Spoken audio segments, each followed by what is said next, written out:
et la région Guadeloupe.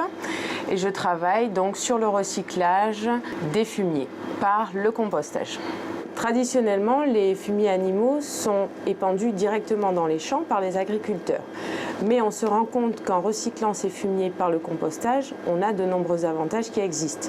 Tout d'abord, les fumiers peuvent être hygiénisés, c'est-à-dire que par la chaleur, on détruit les germes, les parasites et aussi les graines des mauvaises herbes. Donc le compostage, il s'agit en fait de récupérer des déjections animales que l'on peut mélanger avec des déchets verts, de l'herbe par exemple. On les met à décomposer pendant un certain temps, c'est-à-dire sous l'action de la chaleur, plus de germes, plus de parasites vecteurs de maladies. Donc ce produit facile à manipuler et d'autant plus concentré en nutriments, c'est-à-dire des éléments nécessaires à la croissance de la plante.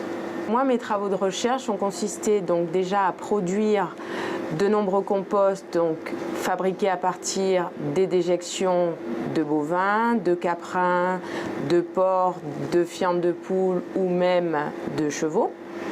Et donc ces composts sont, une fois mûrs, sont ramenés au laboratoire pour subir de nombreuses analyses chimiques et biologiques qui permettent de déterminer leur réelle qualité agronomique.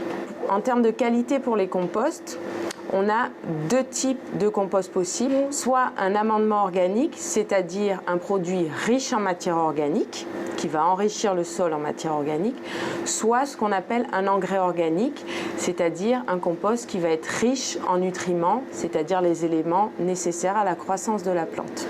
Nous avons identifié donc ces deux types de compost, à savoir les amendements organiques que l'on peut obtenir à partir des fumiers de bovins ou des fumiers de chevaux, et les engrais organiques que l'on peut obtenir à partir des fientes de poules ou des fumiers de caprins.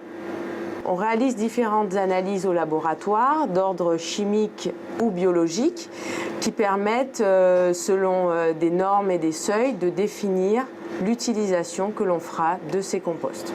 On réalise une quinzaine de dosages différents et donc qui, une fois compilés, nous permettent de statuer sur la qualité d'un compost. Les travaux sur le compostage à l'INRA existent depuis plusieurs années et ont été repris dans le projet Agroécotrope.